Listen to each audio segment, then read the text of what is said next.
नमस्ते मेरे छोटे भाई बहनों एवं प्यारे विद्यार्थी, कैसे हैं आप सब? हमें उम्मीद है कि आप सब बहुत अच्छे होंगे और आप सबकी पढ़ाई लिखाई भी बहुत अच्छे से चल रही है।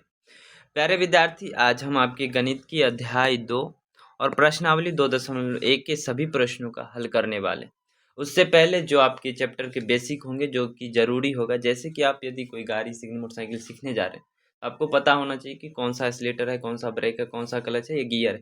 तो इसी प्रकार से मैं आपके अध्याय में जो भी चीज़ें ज़रूरी हैं, जैसे कि यहाँ पे चर लिखा है तो चर किसे कहते हैं, बहुपद लिखा है तो बहुपद किसे कहते हैं, वो सभी मैं आपको पहले बताऊंगा, फिर पूरे प्रश्नावली को बहुत ही शानदार तरीके से हल करेंगे। तो आपसे रिक्वेस्ट है कि वीडियो में थोड़ा सा आप पैसेंस बना के रुकिएगा, धैर्य बना के रहिएगा। वीडियो को शुरू से लेकर लास्ट तक देखिएगा, सब चीज़ मैं बेसिक से समझाऊंगा। यदि आपने इससे पहले कभी भी नहीं पढ़ा है, फिर भी आप समझ जाओगे। ठीक है, तो चलिए शुरुआत करते हैं। सबसे पहला जो इस चैप्टर में ज़रूरी एक शब्द आता है, चर।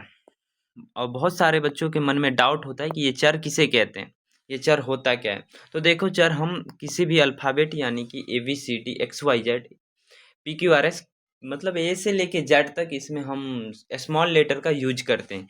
ABCD, छोटा ABCD का हम यूज करते हैं और उसी को हम चर भी कहते हैं। और चर का मान हमेशा ये नहीं है कि फिक्स है कि चर का मान फिक्स ही रहेगा।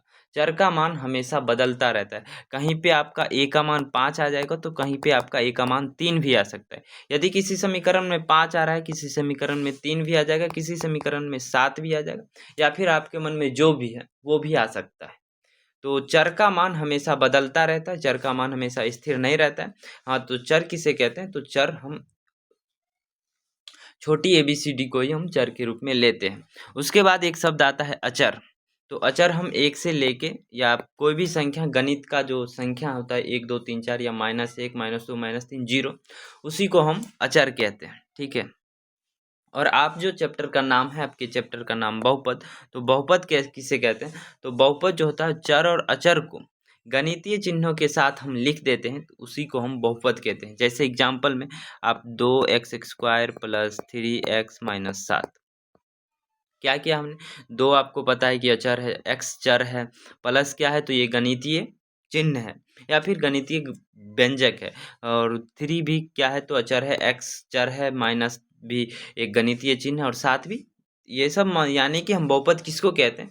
तो बहुपद हम चर को और अचर को गणितीय चिन्हों के साथ यदि आप लिख देते हैं तो उसी को हम बहुपद कहते हैं। ठीक है, ये बात आप समझ गए। उसके बाद आता है कि बहुपद के कई प्रकार होते हैं। जब हम बहुपद के रैखिक यानी कि उसके घात के अनुसार बात करें तो घात क्या होता है? तो आपको पता है कि जिसके पावर में जो लिखा होता है उसी को हम घात कहते हैं। यानी कि जैसे 2 पर पावर 2 या 2 का स्क्वायर, यानी कि इसका घात क्या होगा? तो इसका घात आपका 2 हो जाएगा। या फिर x पे पावर 2 है तो इसका पावर क्या, या इसका घात क्या हो जाएगा? तो इसी को, इसका घात 2 हो जाएगा, यानी कि इसी को हम घात कहते हैं। ठीक है, तो रैखिक बहुपद किसको कहते हैं? तो जिसका अधिकतम घात 1 हो। जैसे कि मैं एक अभी आपको समीकरण लिख के, सॉरी, बहुपद लिख के बताता हूँ। जैसे कि आप मानो कि 3x + 4y + 5 = 0। अब आप इसमें देखोगे कि चर का, सॉरी, अचर का जो अधिकतम घात है वो 1 है। x पे पावर 1 हो या x पे पावर कुछ भी नहीं, मान बराबर ही आता है। या फिर y पे पावर 1 हो या कुछ नहीं भी नहीं हो, तो उसका मान बराबर ही आता है। यानी कि वह बहुपद जिसका अधिकतम घात 1 होगा उसी को हम रैखिक बहुपद कहते हैं। उसी प्रकार से यदि किसी बहुपद का अधिकतम घात 2 है तो उसको हम द्विघात बहुपद कहते हैं। जैसे कि 2x² + 3x - 5 = 0। इसमें अधिकतम घात कितना है? तो 2 है, तो इसी को हम द्विघात बहुपद कहेंगे। इसी प्रकार यदि इस कोई बहुपद है उसका अधिकतम घात 3 है, जैसे कि मानो 5x³ - 4x² + 3 = 0। ठीक है, तो इसमें आप देखेंगे कि अधिकतम घात हमें 3 दिख रहा है। कितना अधिकतम घात दिख रहा है आपको? तो 3 दिख रहा है, यानी कि यह त्रिघात बहुपद है। ठीक है, अब ये तो हो गया कि घात के आधार पे। घात के आधार पे ऐसा नहीं है कि त्रिघात यानी कि 3 तक ही होगा। ये घात 6 7 8 10 यानी कि घात 8 कुछ भी हो सकता है। ये घात कितना भी हो सकता है, मैंने आपको 3 तक लेके समझाया है। ठीक है, अब आता है कि एक पदी द्विपदी बहुपद किसको कहते हैं, त्रिपदी बहुपद कैसे को कहते हैं। देखो, गणितीय चिन्हों के साथ, यानी कि जैसे कि यदि एक पदी किसको कहेंगे, तो ये 3x लिखा हुआ है, ये 3x एक साथ लिखा हुआ, गुणा के चिन्ह के साथ लिखा है तो इसका मतलब एक ही पद होगा। यदि प्लस माइनस के साथ लिखा रहता तो वो दो पद होता। या फिर बोलो 2y या 5x या 5a मानो, या 4c, 4c, ये सभी जो होंगे वो एक पद में बहुपद है ये, क्योंकि इसकी साथ कोई और संख्या न तो जोड़ हो रहा है, ना ही किसी संख्या का घटाव हो रहा है, तो यानी कि यह एक पद में है। अब द्विपद किसको कह बोलेंगे, तो द्विपद जैसे कि 2x प्लस 5y, ये दो पद हो गया, प्लस चिन्ह के साथ दो पद होगा। या फिर आप एक आसान तरीका बताएं कि यदि किसी समीकरण या बहुपद को देख के आपको पता करना है कि आसानी से कि कितना इसमें पद है, तो आप ये देख लेना कि कितना प्लस माइनस है। यदि आपके पास तीन और प्लस और माइनस मिला के यदि 3 आ रहा है, इसका मतलब होगा कि उसमें 4 पद होगा। यदि 4 आ रहा है तो 5 होगा, यदि 5 आ रहा है तो 6 होगा। यानी कि हमें पद निकालना है तो हमें गणितीय चिन्ह प्लस और माइनस को गिनना है और उससे एक अधिक पद होगा। तो द्विपदी किसको कहते हैं, जिसमें दो पद हो, जैसे कि प्लस चिन्ह के साथ या माइनस चिन्ह के साथ दो संख्या लिखी हो, तो उसी को हम द्विपदी बहुपद कहेंगे। त्रिपदी बहुपद तो एक example 3x square plus 5y plus कुछ भी 5 बराबर 0, ये 3 पद में है, प्लस और माइनस के साथ ये 3 पद में है, प्लस के साथ ही है, तो ये 3 पद में है, तो इसको हम त्रिपदी भी कहेंगे, त्रिपदी कहते हैं। अब किसी बच्चे के मन में डाउट आ रहा है कि ये 3x स्क्वायर को हम ऐसा भी तो लिख सकते हैं 3 इंटू एक्स स्क्वायर, तो आप ऐसा लिख सकते हैं, लेकिन आप जब इसका मान निकालेंगे तो ये एक पद में ही आ जाएगा, तो इसीलिए हम इसे एक पद ही मानते हैं 3x स्क्वायर को। यदि प्लस और माइनस में लिखा हो अलग अलग तो उसको हम दो पद मानते हैं। जैसे ये 3 प्लस एक्स स्क्वायर रहता तो हम इसको दो पदी मान सकते थे या द्विपदी बहुपद कह सकते हैं, और ये द्विपदी बहुपद ही है। ठीक है, यदि गुना में है तो उसको हम एक पदी बहुपद ही कहेंगे। उसके बाद आता है कि त्रिपदी बहुपद, तो त्रिपदी बहुपद भी ऐसा ही कि यदि गणितीय चिन्हों के साथ 3 पद लिखे हैं तो उसे हम त्रिपदी बहुपद कहते हैं। एक और चीज जो आपको जानना चाहिए कि गुणांक किसको कहते हैं।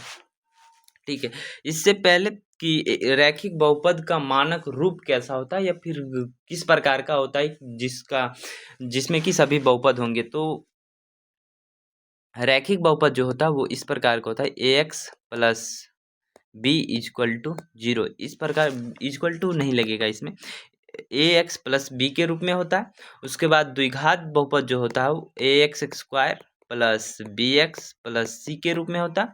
त्रिघात बहुपद जो होता है वो आपका होता है ax cube plus b x square plus c x plus d के रूप में होता है। यदि आप अपने कॉपी में नोट करना चाहें तो इसे लिख सकते हैं। ठीक है, उसके बाद इसी में आता है कि गुणांक किसको कहते हैं। ठीक है, गुणांक। अब गुणांक जब भी आपसे गुणांक पूछा जाए, कोई एक समीकरण लिख दे 5x square plus 3x plus 5 बराबर 5। ठीक है, अब इसमें आपसे पूछे कि एक्स स्क्वायर का गुणांक क्या है, तो आपको देखना है कि x के साथ कौन सी संख्या लिखी हुई गुणांक। आपको पता है ना कि 5x स्क्वायर को हम लिख सकते हैं 5 गुने एक्स स्क्वायर, यानी कि एक्स स्क्वायर के साथ गुना में कौन सी संख्या है, तो 5 है, तो यानी कि एक्स स्क्वायर का जो गुणांक होगा वो 5 होगा। इसी प्रकार हम 3x में 3x का गुणांक क्या होगा, तो x का गुणांक 3 गुने x है, यानी कि x के साथ गुना में कौन सी संख्या है, 3, तो वही हमें 3 जो होगा वो x का गुणांक होगा। ठीक है, इतना समझ गए। तो अब हम बढ़ते हैं पहले प्रश्न की ओर। हाँ, पहले प्रश्न, यदि उससे पहले यदि आपको किसी भी बहुपद का घात पूछे तो मैं आपको बता दिया कि वो कैसा बहुपद होगा, जो अधिकतम जितना घात होगा वही उतना, मतलब यदि अधिकतम घात 1 है तो एक रैखिक बहुपद, यदि अधिकतम घात 2 है तो वो द्विघात बहुपद, यदि अधिकतम घात 3 है तो वो त्रिघात बहुपद होगा। ठीक है, तो बढ़ते हैं पहले प्रश्न की ओर। कहता है कि निम्नलिखित व्यंजक में कौन कौन एक चर में बहुपद है और कौन कौन नहीं, कारण के साथ उत्तर दीजिए। ठीक है, कौन कौन एक चर में बहुपद है, उसके बाद कौन कौन नहीं, कारण के साथ हमें उत्तर देना है। तो बढ़ते हैं, पहला प्रश्न है कि 4x square minus 3x plus 7। अब आप यहाँ देख पा रहे हैं कि एक यहाँ पे एक ही चर है। एक ही चर का मतलब है कि x ही एक ऐसा चर है जो उस गणितीय बीजीय व्यंजक में है। अब पहला प्रश्न है कि आप 4x² माइनस 3x प्लस 7। अब आप इसमें देख रहे हैं कि एक ही एक ऐसा मतलब चर है, x ही एक ऐसा चर है जो इस बहुपद में x के सिवा कोई और नहीं है। तो इसका मतलब है कि यह जो बहुपद है वो एक चर में है। तो हल में हम क्या लिख सकते हैं कारण में कि 4x² माइनस 3x प्लस 7 में एकमात्र बहुपद एकमात्र चर x है, ठीक है। इसलिए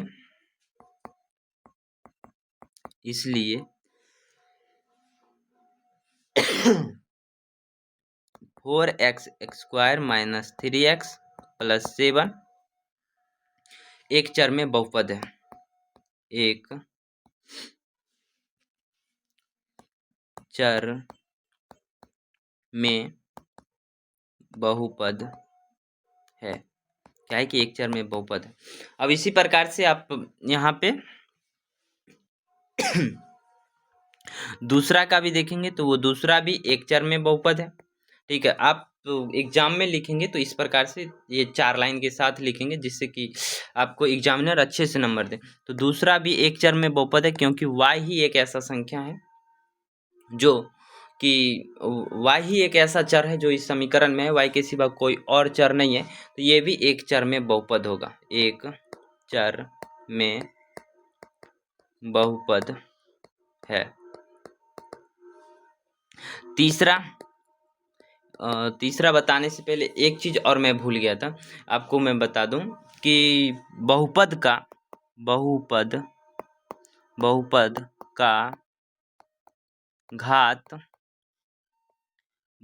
घात उसके बाद क्या लिखते हैं, बहुपद का घात हमेशा एक पूर्ण संख्या होगा। एग्जाम्पल, यदि आप पूर्ण संख्या नहीं जानते हैं तो 0 1 2 3 डॉट डॉट डॉट अनंत तक यानी कि प्रकृत संख्या हो सकती है। यानी कि बहुपद का जो घात होगा हमेशा या तो 0 हो सकता है, या 1 हो सकता है, या 2 हो सकता है, या 3 हो सकता है। माइनस में नहीं हो सकता है, बट्टा में भी नहीं हो सकता है। ठीक है, न तो माइनस में होगा ना ही बट्टा में होगा। यदि और भी कोई संख्या होता है तो रूट में भी नहीं हो सकता है। ठीक है, ये सभी नहीं होगा। तो बहुपद, सबसे पहले तो बहुपद होने का हम चेक करेंगे कि बहुपद है या नहीं। तो आप तीसरा प्रश्न देखेंगे तो इसका ये रूट में है। इसका जब आप इसको 3√t प्लस t√2 अब इसको लिखेंगे, इसको आप ऐसा लिख सकते हैं कि 3 और t पे पावर 1/2, यानी कि रूट को जब हटाएंगे तो उसके पावर में 1/2 लग जाता है, इसलिए यह बहुपद नहीं है। तो लिखेंगे कि चर का घात एक भिन्न है, बट्टा के रूप में लिखा हुआ, इसका मतलब है कि भिन्न है। इसलिए 3√t प्लस t√2 बहुपद नहीं है, बहुपद नहीं है। जब बहुपद ही नहीं है तो हमें ये क्यों बताएं और या ये कैसे क्यों चेक करें कि ये एक चर में बहुपद है, ये दो चर में बहुपद, ये तो बहुपद ही नहीं है। ठीक है, अब चौथा प्रश्न बनता है y प्लस 2/y। अब आपको यहाँ देखने से ही लग रहा है कि ये बट्टा के रूप में, यानी कि इसका जो पावर है वो -1। अब आप इसको ऐसे लिख सकते हैं कि हल में अब इसको लिखेंगे तो ये आएगा y2 × y पर पावर -1। तो यानी कि ये बट्टा में -1 है, तो ये भी क्या हो जाएगा, ये भी बहुपद नहीं है,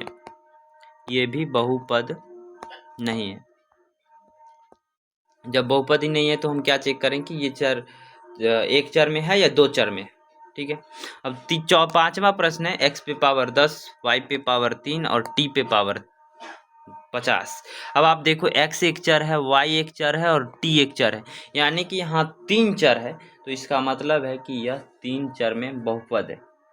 ठीक है, तो आप लिखेंगे पाँचवें के लिए x पर पावर 10 प्लस y पे पावर 3, सॉरी y पे पावर 3 है, y पे पावर 3 प्लस t पे पावर 50 में x, y तथा t 3 चर है, इसलिए यह 3 चर में बहुपद है, इसलिए यह 3 चर में बहुपद होगा। इसलिए यह कितने चर में बहुपद होगा? तो 3 चर में बहुपद होगा। समझ गए आप? बहुपद वही होगा जिसमें चर का पावर जो होगा वो एक होल नंबर होगा, यानी कि 0 से लेके प्लस की और 1 2 3 4 हो सकता है, माइनस में नहीं हो सकता है, और वो ना ही कि बट्टा यानी कि भिन्न के रूप में हो सकता है। दूसरा प्रश्न निम्नलिखित में से x स्क्वायर का गुणांक लिखिए। निम्नलिखित में से यानी कि हमें प्रत्येक का x स्क्वायर का गुणांक लिखना है। तो अब आप यहाँ पे देखेंगे हल में, पहला की हल देखिए, तो x स्क्वायर के साथ गुणा में क्या है? तो गुणा में यदि कुछ नहीं है तो 1 इंटू एक्स स्क्वायर लिख सकते हैं, यानी कि 1 होगा। हमारा आंसर क्या हो जाएगा? 1। 2 के साथ क्या है? 2 के साथ तो -1 में तो -1 गुने एक्स स्क्वायर, यानी कि -1 हमारा आंसर हो जाएगा। 3 में क्या है? तो हमें सिर्फ एक्स स्क्वायर का गुणांक लिखना है। तो 3 में क्या है? तो 3 में आपका π/2। तीसरा में, चौथा में क्या है? x का गुणांक लिखना था, एक्स स्क्वायर का गुणांक लिखना था। तो चौथा में कुछ नहीं है, यानी कि इसका मतलब 0 होगा। क्यों? क्योंकि आप 0 को एक्स स्क्वायर के साथ गुना कर सकते हैं, तो हमें कुछ नहीं आएगा, यानी कि इसमें यदि +0 एक्स स्क्वायर भी लिख दें कोई फर्क नहीं पड़ने वाला, यानी कि जो चौथे प्रश्न में एक्स स्क्वायर का जो गुणांक होगा वो हमारा 0 होगा, यानी कि हम 0 ही हमारा आंसर होगा। ठीक है, अब तीसरे प्रश्न की ओर बढ़ते हैं। कहता है कि 35 घात के द्विपद का और 100 घात के एक पद का एक एक उदाहरण दीजिए। यानी कि एक बहुपद लिखना है जिसका घात 35 होना चाहिए और पद हो 2 पद में होना चाहिए। तो आप कुछ भी लिख सकते हैं, कुछ भी मतलब ये नहीं है कुछ भी लिख सकते हो आप संस्कृत का यहाँ कुछ लाइन लिख दोगे, वो नहीं लिख सकते। कोई एक ऐसा समीकरण लिखना, जैसे कि मैंने मान लिया 2x और पावर देना था 35 दे दिए, और 2 पद में लिखना था तो हम कोई और भी संख्या लेके, यहाँ पे x पे पावर 5 या फिर x पे पावर हमें 2 ही देना है, 2, या फिर हम कुछ भी नहीं लिखेंगे तो 3 भी एक ऐसी संख्या भी लिख सकते हैं। तो आपको भी एक अलग एग्जाम्पल लेना है और आपको बताने कि अपने कमेंट में बताना है कि आपने इस तीसरे नंबर प्रश्न का कौन सा उदाहरण लिया है। दूसरा का कहता है कि 100 पद घात होना चाहिए, लेकिन पद एक ही होना चाहिए। तो आप ऐसे भी एक x का घात 100 लिख सकते हो, या फिर y का घात 100 लिख दो, ठीक है, या फिर 2x का घात भी 100 लिख दो, तो ये भी एक पद में होगा। तो इसके लिए भी आपको एक अलग से एग्जाम्पल लेना। आप बताओ कि कौन सा एग्जाम्पल लिए हो, ठीक है, कमेंट में बताना है कि आपने कौन सा एग्जाम्पल लिया। अब चौथे प्रश्न की ओर बढ़ते हैं। आपका चौथा प्रश्न है, कहता है कि निम्नलिखित बहुपदों में से प्रत्येक बहुपद की घात लिखिए। अभी आपको बताया था घात कैसे निकालते हैं। तो किसी भी बहुपद का अधिकतम जो घात होगा वही उस बहुपद का घात होता है। किसी भी बहुपद में अधिकतम जो घात होगा वही उसका घात होगा। तो पहला में देखिए तो अधिकतम कितना है? 3 है, यानी कि इसका 3 आंसर हो जाएगा। ऐसे ही लिख देना, ये ऑब्जेक्टिव में ही आता है प्रश्न, तो ऐसे ही 3 आंसर लिख देना। दूसरा में क्या है? दूसरा में अधिकतम 2 है तो 2। तीसरा में क्या है? तीसरा में कुछ भी नहीं है, तो यानी कि इसका मतलब है कि 1 तो होगा। किसी भी संख्या पे पावर 1 दे दो तो उसका मान तो वही होता है ना। किसी भी संख्या पे पावर 1 दो उसका मान वही होगा, यानी कि इस पे पावर कितना है? तो 1 है तीसरा में। चौथा में क्या है? चौथा में कुछ नहीं है तो 0 तो होगा। कुछ नहीं है इसका मतलब क्या? 0 है, ठीक है। x पे पावर 0 लिख दो तो इसका मतलब कितना आता है? x पे पावर 0, इसका मतलब 1 आएगा, और 1 गुना में लिख दिया तो कोई दिक्कत नहीं, यानी कि इसका कितना हो जाएगा? तो इस बहुपद का अधिकतम घात 1 आएगा, ठीक है। 3 पे पावर यदि कुछ नहीं है तो यहाँ पे देखो 3 पे पावर, यहाँ देखो 3 पे पावर 3 पे पावर कुछ नहीं, यानी 3 पे पावर 1 हो सकता है ना, तो ये अधिकतम पावर कितना हुआ, 1 हुआ। तो सॉरी, अधिकतम पावर यहाँ से 0 ही होगा, इसका अधिकतम पावर 1 नहीं, ठीक है। अधिकतम पावर कितना होगा 4 में, वो चर के पावर देखते हैं कि चर का पावर कितना है, तो चर का पावर कुछ नहीं था, इसका मतलब है कि 0। चौथे प्रश्न हो गया, ये 5वां प्रश्न अब होगा। कहता है कि बताइए कि निम्नलिखित बहुपद में कौन कौन बहुपद रैखिक है, कौन कौन द्विघात है और कौन कौन त्रिघात है। सब चीज मैंने आपको पहले बता दिया है, द्विघात बहुपद, त्रिघात बहुपद, रैखिक बहुपद, ये सभी मैंने आपको पहले ही बता दिया। तो आपको हल लिखना है। अब देखना है कि अधिकतम घात कितना है, इसमें अधिकतम घात 2 है, तो इसका मतलब है कि द्विघात बहुपद होगा, यानी कि पहला कैसा बहुपद है, तो पहला जो है वो द्विघात बहुपद है। अब दूसरा देखो, दूसरा में अधिकतम कितना है 3, तो ये कैसा बहुपद हो जाएगा, तो त्रिघात बहुपद, ऐसे ही लिख देना है, त्रिघात बहुपद, ठीक है। यदि कारण बताना होता तब हम लिख सकते थे कि इस बहुपद में अधिकतम घात 3 है, इसलिए यह त्रिघात बहुपद है, ठीक है। इसमें कितना है, तो इसमें 2 है, तो ये भी हो जाएगा द्विघात बहुपद, द्विघात बहुपद। चौथा में क्या था, चौथा में अधिकतम पावर कितना है 1, तो ये हो जाएगा रैखिक बहुपद, रैखिक बहुपद। पांचवा में कितना है, तो ये भी, इसका भी पावर 1 है, तो 1 ही, यानी कि रैखिक बहुपद, ये भी कितना हो जाएगा, रैखिक बहुपद ही होगा, ठीक है, लिख लेना आप। छठा प्रश्न 2 पे है, तो ये हो जाएगा द्विघात बहुपद, द्विघात बहुपद। सातवां, अधिकतम पावर कितना है 3, तो यानी कि ये त्रिघात बहुपद होगा, त्रिघात बहुपद, ठीक है। तो आपका प्रश्नावली 2.1 पूरा का पूरा खत्म हुआ। ये वीडियो आपको कैसा लगा आप कमेंट में ज़रूर बताना। यदि अच्छा लगा हो तो लाइक करके चैनल को सब्सक्राइब कर लेना और अपने दोस्तों तक शेयर कर देना। चैनल को सब्सक्राइब कर लेना, क्योंकि 2026 में आपकी एग्ज़ाम की तैयारी में मैं बहुत मदद करने वाला हूँ आपका, वो भी आपको फ्री में, बिना 1 रुपये लिए हुए। तो अभी चैनल को सब्सक्राइब कर लो, अपने दोस्तों तक भी बता देना। मिलते हैं फिर से कोई एक और नई प्रश्नावली के साथ। यदि आपके मन में कोई प्रश्नावली हो जिसका सॉल्यूशन आप चाहते हैं, तो वो भी आप कमेंट में बता सकते हैं। धन्यवाद।